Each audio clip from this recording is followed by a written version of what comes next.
सबसे पहले नजर डालते हैं अब तक की बुलेटिन। जी बिल्कुल। साबका MPA माछीवाल बिलाल अकबर भट्टी सदर मुस्लिम लीग नून हल्का PP 232 माछीवाल ने उम्रे की अदायगी के बाद सऊदी अरब से वापसी पर डेरा अकबर अली भट्टी मरहूम साबका MNA माछीवाल में उम्रे की सादत हासिल करने पर मुबारकबाद देने वाले कारकुनों और मुख्तलिफ शख्सियात से मुलाकातों के दौरान किया।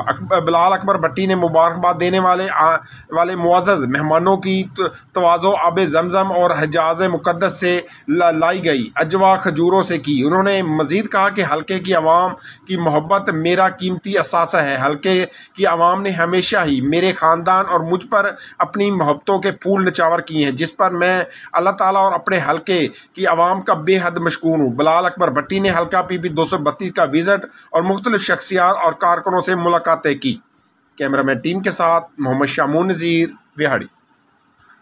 खाला, अब 10 रुपए में सबसे ज्यादा पाउडर जो बनाए झाग ज्यादा और निकाले दाग ज्यादा। आज तो बड़े चमक रहे हो। वाह क्या बात है। बोनस की